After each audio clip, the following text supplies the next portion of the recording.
سلام البنات، واش راكم؟ شحوالكم؟ ان شاء الله لا فيديو تاعي تلقاكم كامل بخير وعلى خير.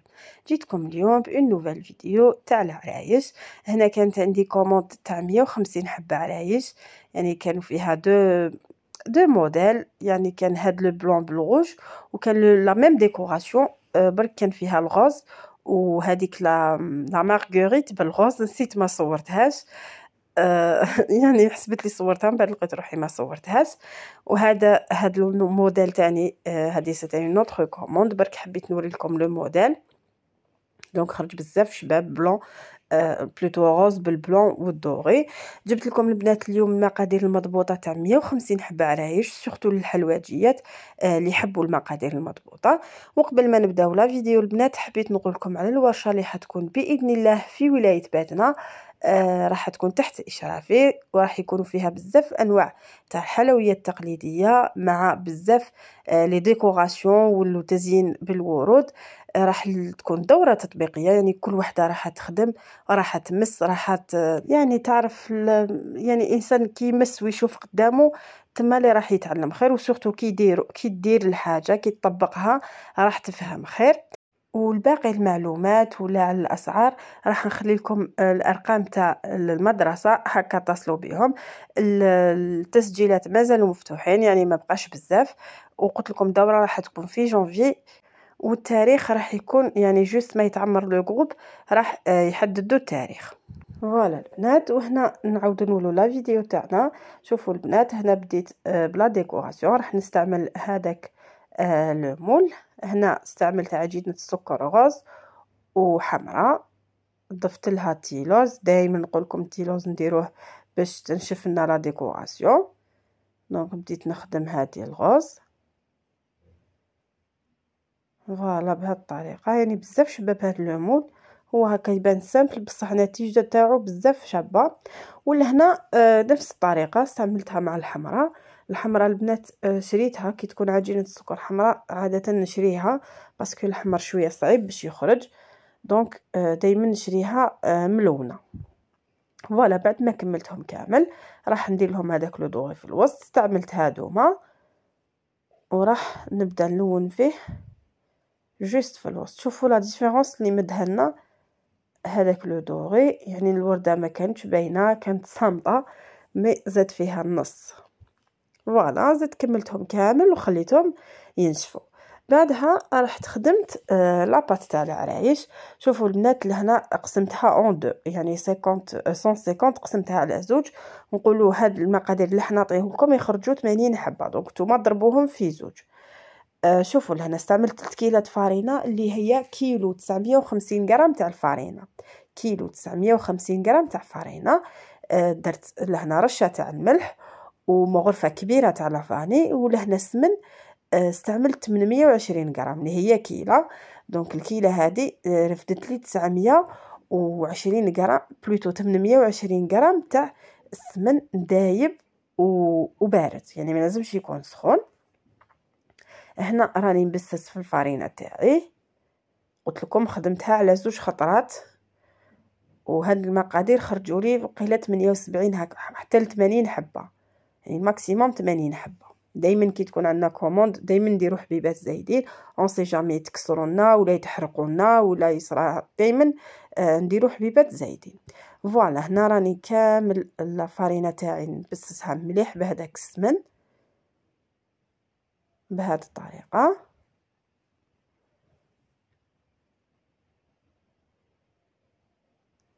بعدها راح نبدا نطم فيها بالماء والمزهر.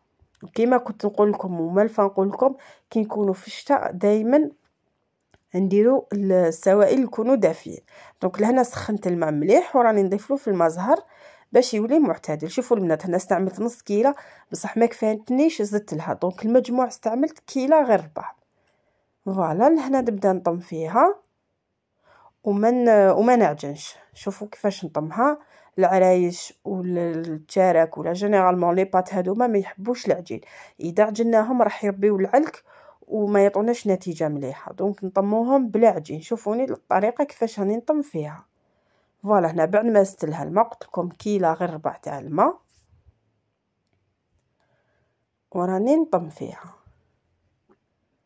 شوفوا هنا يعني السوائل ما قدرش نعطيكم هكا قيس بالضبط باسكو على حسب النوعيه تاع الفرينه، مي كي طموا شوفوا مي جينيرالمون يرفد من كيله حتى الكيله غير ربع.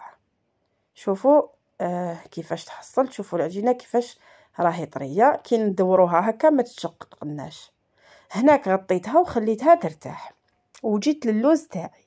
لهنا استعملت اللوز استعملت 900 غرام، عفوا 900 غرام تاع اللوز مرحي بلوتو رطب، يعني ماشي بودره وماشي خشين.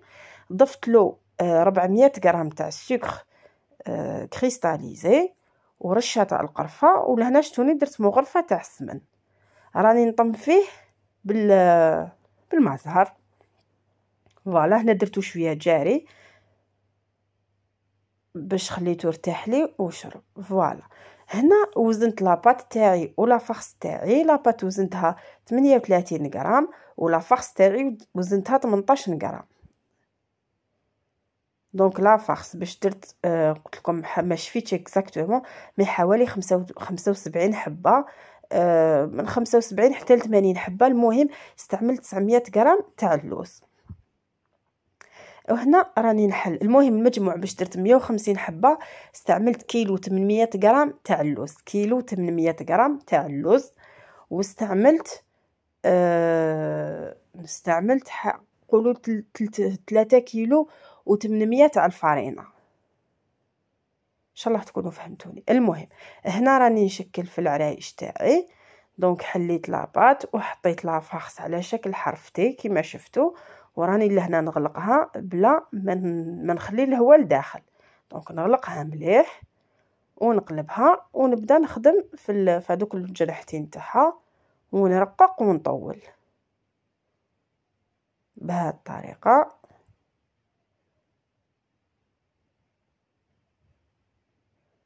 فوالا ومن بعد نحكمها من الوسط وندورهم على 7 ايام بهذا الشكل. ان شاء الله تكونوا فهمتوني وفهمتوا الطريقه.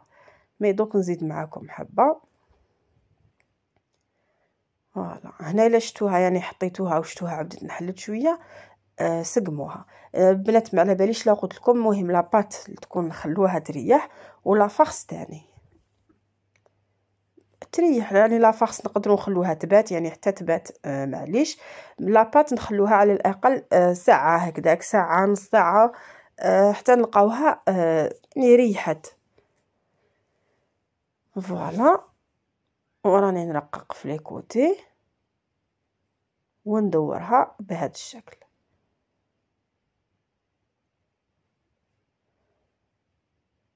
راح نزيد encore حبه معكم ان شاء الله تفهموا طريقه. هما ماشي صعب بزاف، يعني برك لازم شويه تركيز وشويه بخاتيك. يشدوا شويه العرايش يعني بارابور للكعكات ولا الشارك. العرايش يشدوا شويه الوقت. شوفوا البنات هنا بعد ما كملتهم خدمتهم في الليل لهنا الصباح راني نتقب فيهم هكذا. حطيتهم وحده قدام وحده، ماشي لصقتهم يعني بزاف باسكو راح يتنفخوا شويه ويلصقوا في بعضهم وما يطيبوش مليح. دونك دائما نخليو شويه بيناتهم، ما نلصقوهمش كامل. وجيت تقبتهم في الوسط وطيبتهم على فرن 180 درجه حوالي 20 دقيقه حتى نشوفوهم حماروا من التحت وخداو شويه وجه من الفوق، يعني مازالش يحمروا بزاف من الفوق، وخليتهم يبردوا. هنا جيت للكلاصاج تاعي اللي بزاف يطلبوه مني. شوفوا البنات هنا استعملت 4 بياض البيض وضفت له كاس غير ربع كيما راكم تشوفوا، كاس غير ربع تاع جو دو سيترون وكاس غير ربع تاع الزيت. قلنا 4 بياض بيض، كاس غير ربع تاع عصير الليمون وكاس غير ربع تاع الزيت. ولا هنا راني ضفت ملعقه تاع كولورون ابيض باسكو هنا يعني الكلاصاج تاني قسمته على زوج. دونك هاد المقادير اللي راح نمدهم لكم راح يطليو لكم تقريبا 80 حبه. هنا بديت نضيف السكر كلاص. في هذه استعملت 4.5 هكذاك، 4.5 4 باكيات ونص تاع السكر كلاص. فوالا نقدروا يعني من 4.5 حتى ل5 باكيات تاع السكر كلاص. ومن بعد راني نحلحل فيه بالمزهر. ان شاء الله تكونوا فهمتوني. راح نخلي لكم المقادير في صندوق الوصف هكا باش ما تبحر لكمش. شوفوا الطليه اللي تحصلت عليها، يعني خليط شويه يتقطع، ما لازمش يكون جاري بزاف باسكو الحبه من بعدك يحبط لنا كامل، وما لازمش يكون يابس باش تجينا من بعدك الطليه خشينه.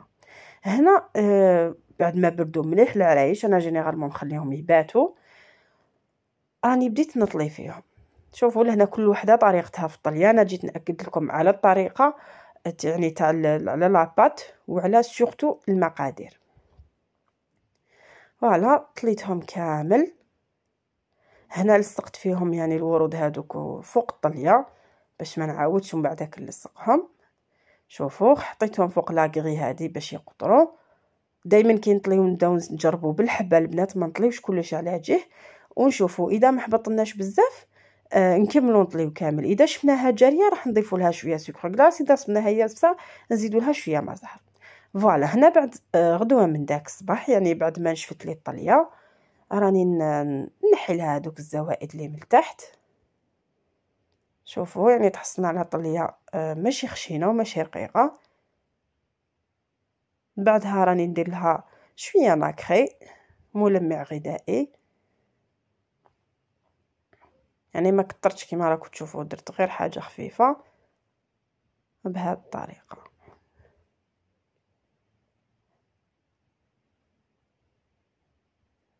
فوالا هذه هي الوصفه تاعنا تاع اليوم. قلت لكم راح نخلي لكم المقادير في صندوق الوصف هكذا باش تعرفوا راح نخلي لكم مقادير تاع 80 حبه وتاع 150 حبه، يعني نفس المقادير راح نضربوهم في اثنين. فوالا البنات ما بقى ليا غير نقول لكم تهلاو في روحكم بزاف بزاف. الملتقى في فيديو اخر، والسلام.